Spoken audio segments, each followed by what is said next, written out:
الحبیب صلی اللہ تعالی علی محمد. امیل سنت سے ایک اور سوال. جی اسلامی بھائیوں سے عرض ہے کہ سوال کریں. السلام علیکم ورحمۃ اللہ وبرکاتہ. وعلیکم السلام ورحمۃ اللہ وبرکاتہ. سب سے پہلے تو آپ کو مبارکباد پیش کرتا ہوں آج کے دن کی. خیر مبارک. سوال میرا یہ ہے کہ دعوت اسلامی پہلے ٹی وی دیکھنے سے منع کرتی تھی اور مووی بنانے سے بھی منع کرتی تھی. پھر اب دیکھا گیا کہ ویلفیئر کا کام ہو رہا ہے اور اس طرح پہلے کبھی دیکھا نہیں تھا. تو سوال میرا یہ ہے آپ سے کہ کیا آپ کو نہیں لگتا کہ ضرورت کی بنیاد پر آئندہ دعوت اسلامی سیاست میں آنے کا اعلان کر دے گی یا کسی سیاسی جماعت کی حمایت کا اعلان کرے گی؟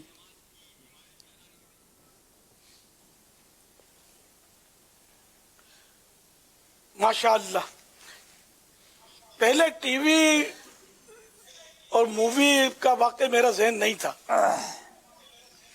پھر میں نے علماء کرام کے فتاوی وغیرہ کو دیکھا تو اب کچھ تو خیر اب بھی اس سے مووی سے متفق نہیں ہیں. وہ بھی صحیح ہیں, ان کے اپنے دلائل ہیں. اور بھاری تعداد یہ کہ وہ اب مووی کو تسلیم کرتی ہے کہ یہ شعاعی مطلب تصویریں ہیں, جس کو یعنی کہ وہ یہ مطلب اور چیزیں جیسے آئینے میں ہم دیکھتے ہیں تو یہ بھی ایک طرح سے وہ شبیہ نظر آتی ہے, تصویر تو نظر آتی ہے نا, لیکن یہ وہ نہیں ہے.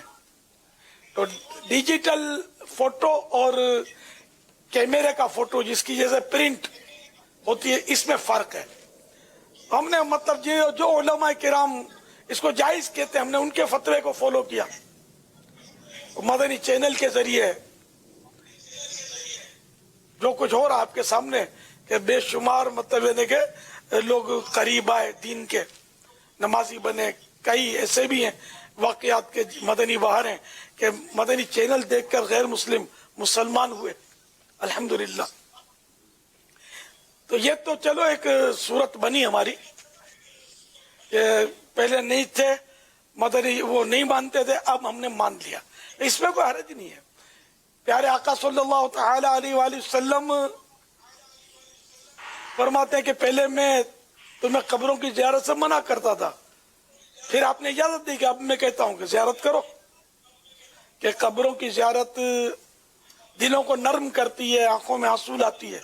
تو نعوذ باللہ اس طرح یہ تھوڑی کہا جائے کہ پہلے کیوں منع کرتے تھے. کوئی حرج نہیں ہے, مطلب وہ پیارے آقا صلی اللہ تعالی علیہ وآلہ وسلم کا منع فرمانا یہ بھی مصلحت کے تحت تھا, اجازت دینا یہ بھی مصلحت کے تحت ہے. ایک صرف مثال دی میں نے, تو اس کو کوئی یہ نہ کہ ایک بار انکار کیا تو اب یہ کہ بس وہی ہو اور اس کے علاوہ کچھ ہو ہی نہیں سکتا. تو ہمارا مطلب شرح صدر ہو گیا تو ہم نے اس کو سینہ کھل گیا اور یہ ہم نے کیا. اب رہی سیاست, تو سیاست میری عمر تو اب تقریباً 70+ ہے, بلکہ میں نے سیاست بہت دیکھی ہے. اور شروع کی سیاست جو تھی نا اس میں بھی یعنی تھا موجودہ ہی انداز, اس میں خرابیاں اس میں بھی تھی لیکن کم تھی. جو وقت گزرتا جا رہا ہے نا موجودہ سیاسی انداز میں خرابیاں بڑھتی چلی جا رہی ہیں. پہلے ٹھوسا بازی ہوتی تھی, لاٹھیاں چلتی تھی, پتھر مارتے تھے, اس کے بعد گولیاں مارنی شروع کر دی, یعنی مطلب فائر کرنے شروع کیے, اس کے بعد بم پھاڑنے شروع کیے. تو یوں سیاست جو تھی نا یہ مطلب یعنی کہ ڈینجرس, بہت ڈینجرس ہو گئی. اور اب جو بھی اس کا روپ ہے سیاسی, جس طرح الیکشن ہوتے ہیں, سیاسی کمپین میں جو مسائل ہوتے ہیں وہ ہر ذی شعور سمجھ سکتا ہے. اچھا, اور یہ میں کہوں گا کہ کم از کم اپنے ملک کی اکثریت اب بھی غیر سیاسی ہے. جو ووٹ کاسٹ ہوتے ہیں نا اس کی اگر پرسنٹیج دیکھیں گے نا, جن کے ووٹ ہیں, ایک تعداد ہے جن کے ووٹ ہی نہیں ہے, جن کے ووٹ ہیں وہ بھی سب کاسٹ نہیں کرتے. تو یوں عوام غیر سیاسی ہے. اسی وجہ سے کہ اس میں مسائل بہت ہیں شاید، یا کوئی بھی سبب ہو۔ اب یہ کہ اگر کوئی سیاست میں ایسی کوئی پاکیزگی کی لہر آ گئی نا، اور وہ خلفاء راشدین کی طرح کی کوئی سیاست آ گئی، تو انشاءاللہ سب سے پہلا سیاستدان الیاس قادری ہوگا اگر زندہ رہا تو۔ فی نفسی ہی سیاست بری چیز نہیں ہے، لیکن اب اس میں بہت سارے گناہ، آج کل بغیر گناہوں کے سیاست بڑا مشکل کام ہو گیا، بہت دشوار کام ہو گیا۔ تو اس لیے دعوت اسلامی اس میں نہیں پڑھ سکتی، اور میں نے تو لکھ کر دے بھی دیا ہے برسوں پہلے، مرکزی مجلس شورا کو لکھ کر دیا کہ تمہیں دعوت اسلامی کو توڑ پھوڑ کرنی ہو، ختم کرنا ہو تو اعلان مت کرنا کہ ہم دعوت اسلامی کو ڈیزولو کرتے ہیں، بلکہ یہ اعلان کرنا کہ ہم سیاست میں آتے ہیں، خود ہی گھر پہنچ جاؤ گے۔ کیونکہ ہمارے ساتھ جو ذہن ہے نا، یہ غیر سیاسی ذہن ہے، ہماری دعوت اسلامی والے یہ تقریباً غیر سیاسی ہیں، یہ سیاست کو ہضم ہی نہیں کر سکیں گے، موجودہ سیاست کو۔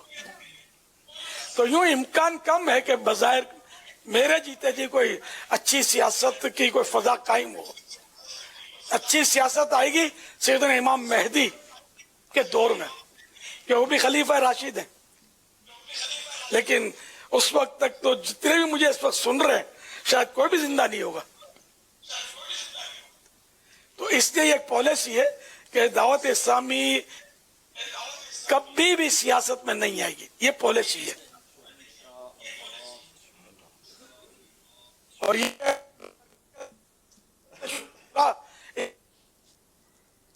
صلو علی الحبیب، دعوت اسلامی کبھی بھی سیاست میں نہیں ہے کہ یہ پالیسی، اور انشاءاللہ یہ پالیسی جاری اور ساری رہے گی انشاءاللہ عز و جل اللہ کی رحمت سے۔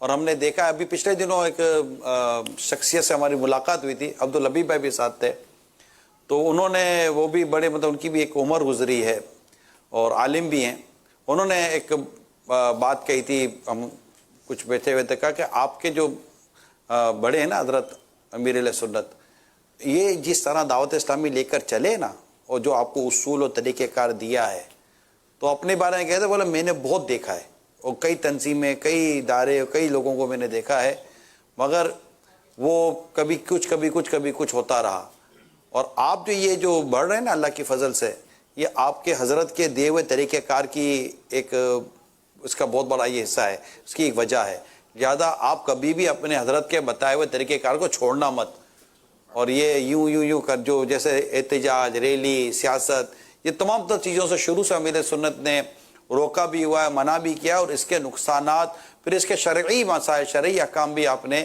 ہمیں مطلب بڑے کھول کر بیان کی ہیں۔ تو الحمدللہ دعوت اسلامی کی مرکزی مجلس شورا انہی اصولوں پر قائم ہے، اور رب نے چاہا تو انہی اصولوں پر قائم رہے گی، اور یہ تحریک اسلامی بھائی بھی الحمدللہ انہی اصولوں کے ساتھ اپنی مدنی تحریکہ دعوت اسلامی کا کام کرتے رہیں گے الحمدللہ عز و جل۔ دعوت اسلامی مختلف شعبوں میں اپنی خدمات انجام دے رہی ہے۔ عبدالحبیب بھائی نے اپنے چند شعبے بتائے، مدنی قافلے کے تعلق سے ہوا، میں ہمارے رکن شورا